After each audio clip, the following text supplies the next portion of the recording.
यह कहानी है ढोला की, एक ऐसे गांव की जहां कभी नदियां बहती थीं और अब रेत की लहरें।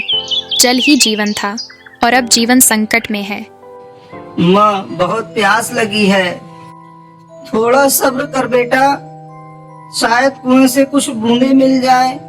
वहीं इस गांव में रहता था ढोला, जवान होते एक लड़का जिसकी आंखों में सपना था और दिल में आग।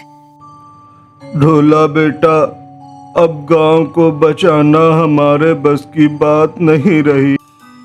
बाबा, अगर पानी की एक बूंद भी कहीं बची है तो मैं उसे गांव तक जरूर लाऊंगा। मैं जा रहा हूं मुखिया से मिलने, उनके पास इस बात का जरूर कोई ना कोई हल होगा।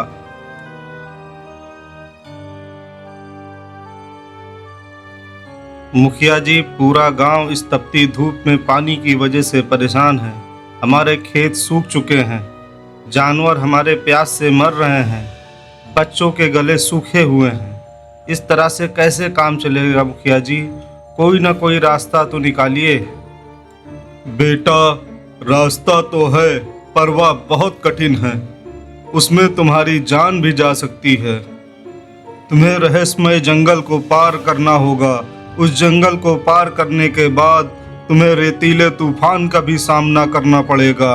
उस तूफान को पार करने के बाद तुम्हें एक गुफा मिलेगी। उस गुफा में एक चुड़ैल रहती है, उसी से तुम्हें बात करना होगा। वह तुम्हें पानी का कोई ना कोई हल निकाल के दे सकती है। मुखिया जी, मुझे अब ये सब देखा नहीं जा रहा है, इसलिए मैं जा रहा हूँ, भले ही मेरी जान चली जाए। पर मैं अपने बाबा के लिए और अपने गांव वालों के लिए मैं ये रिस्क उठाने के लिए तैयार हूँ। मैं भले ही मर जाऊँ, पर अगर कहीं भी पानी की कोई बूंद भी बची है तो मैं उसे लेकर जरूर आऊँगा।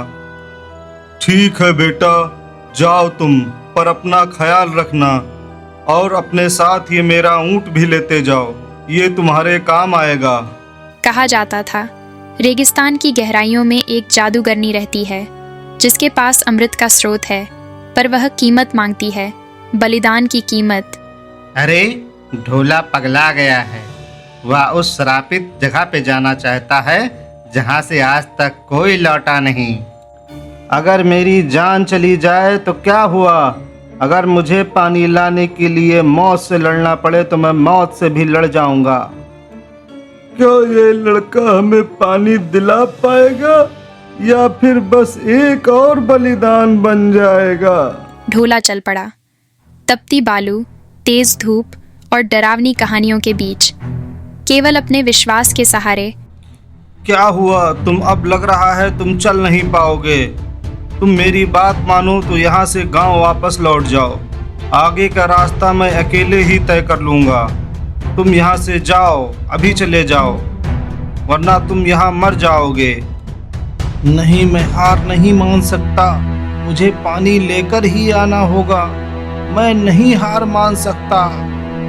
ढोला एक टेढ़े मेढ़े वृक्ष के नीचे रुकता है।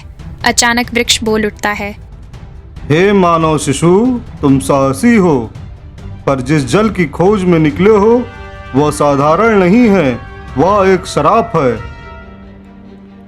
मुझे शराब नहीं डराता, मुझे अपने गांव वालों की प्यास डराती है। तो आगे जाओ, लेकिन ध्यान रहे, हर बूंद के बदले तुम्हें कुछ खोना होगा।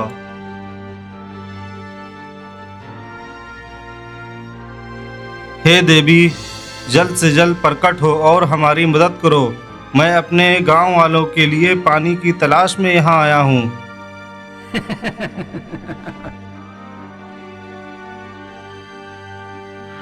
ढोला, तुम्हें क्या लगता है पानी मैं तुम्हें मुफ्त में दूंगी?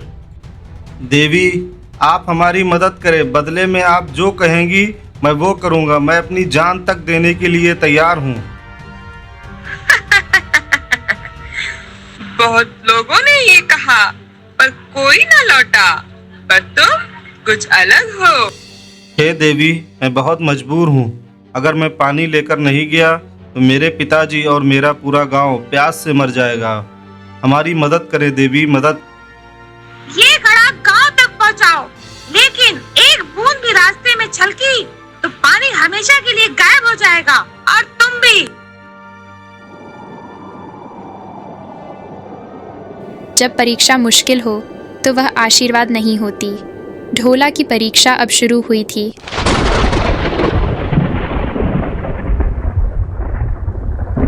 नहीं नहीं, मैं हार नहीं मान सकता, वरना मेरे बाबा का क्या होगा और मेरे गांव वालों का। नहीं, मुझे हिम्मत करनी होगी, मुझे किसी तरह गांव पहुंचना होगा। ढोला लड़खड़ाता है, घड़ा उसके हाथ से फिसलता है, पर वह उसे पकड़ लेता है।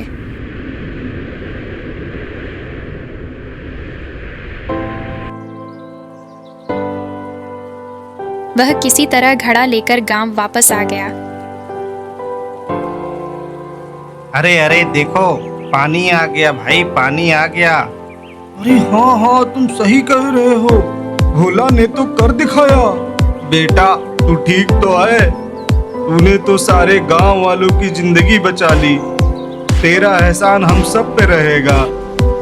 देखिए बाबा, मैं पानी लेकर वापस आ गया। ढोला बेटा, तू लौट आया। तू सिर्फ मेरा बेटा नहीं, इस गांव की आत्मा है। उस एक जादुई घड़े से सारे गांव की प्यास बुझ गई। एक बच्चे का संकल्प एक गांव की जीवन रेखा बन गया और ढोला अमर हो गया उन कहानियों में, जो बारिश की पहली बूंदों के साथ हर पीढ़ी को सुनाई जाती हैं।